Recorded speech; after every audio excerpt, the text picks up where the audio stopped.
We often focus on what our children are learning, their ABCs or 1, 2, 3s.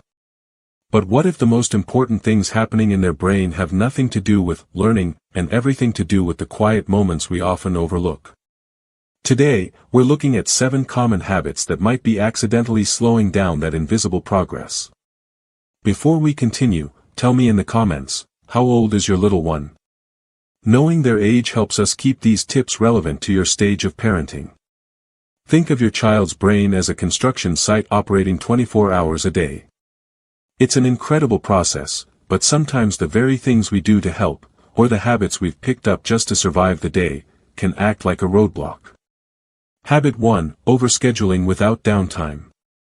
We live in a world that tells us more is better, so we pack their days with enrichment classes, soccer, and music lessons. We fear they'll fall behind if they aren't constantly stimulated. But the brain actually needs white space to consolidate memories. Without downtime, a child's mind stays in a state of high-alert processing, never getting the chance to sit with what they've learned. Imagine a 4-year-old named Leo. His days are a blur of activity. In the car between classes, Leo stares out the window, looking exhausted.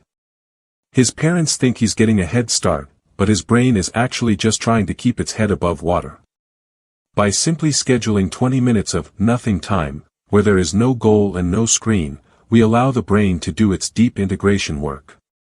You might say to them, "It's quiet time now, you can choose what to do with your blocks or just sit by the window." This unstructured time is when the magic happens. The brain processes experiences, strengthens neural pathways, and builds creativity. Think of it as the difference between constantly pouring water into a glass versus giving it time to settle. Habit 2: The immediate rescue. This one is hard to break. It's so much faster to solve the puzzle or open the container for them the moment they look frustrated. We do it because we love them and hate seeing them upset.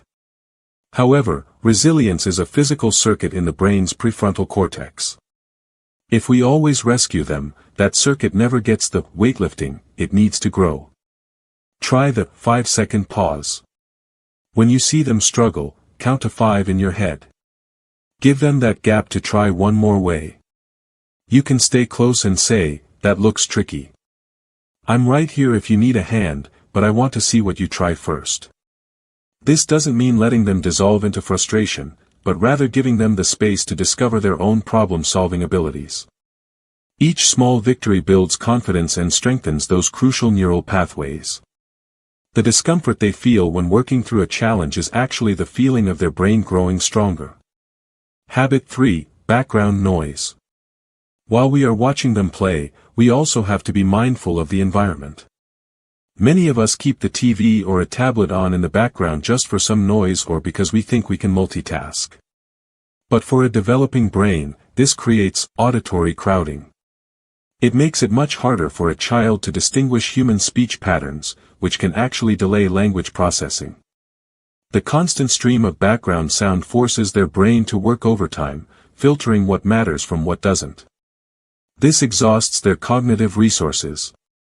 By turning off the background noise, you allow their brain to focus on the sounds that matter, like your voice, the rhythm of conversation, and the subtle emotional cues in how we speak. When you create a quieter environment, you're essentially giving their language centers room to breathe and develop naturally. Even music, while lovely, should be intentional rather than constant. Habit 4: The distracted gaze. That voice is most powerful when it's paired with your eyes. We are all guilty of the distracted gaze, being in the room but looking at our phones while our child tries to show us something. Parenting is exhausting, and our phones are our link to the world, but children rely on eye contact to learn emotional regulation. When a parent's face goes blank because they are staring at a screen, a child's stress hormones can actually spike. They interpret this as rejection or danger on a subconscious level. Their developing brain reads your engaged face as safety and your distracted face as uncertainty. Try a phone cache. Put the device in a drawer for just 10 minutes of focused floor time. Tell them, "I'm putting my phone in its bed now so I can see everything you're building." Those 10 minutes of genuine presence do more for brain development than an hour of distracted supervision. You're teaching them that they matter, that their thoughts are worth attention, and that human connection is valuable. Habit 5. Abrupt transitions. As the day moves on, we often run into the friction of transitions. We are on a clock, they are not.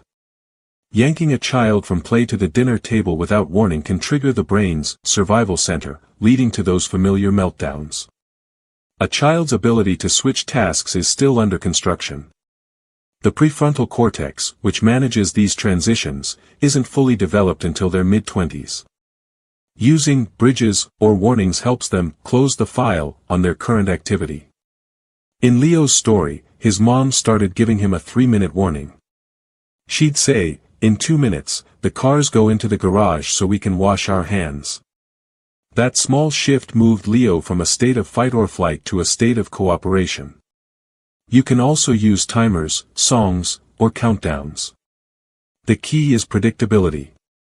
When children know what's coming, their brain can prepare for the shift instead of being ambushed by it. This simple practice reduces stress for everyone and teaches them the executive function skills they'll need throughout life. Habit 6. Using fear as a motivator. When those meltdowns do happen, it's tempting to use fear as a motivator. We've all been tempted to say, "Stop crying or I'll give you something to cry about," or "I'm leaving you here if you don't come now." While fear works instantly, it's a short-term tool with a high price. When a child feels unsafe, their learning brain shuts down.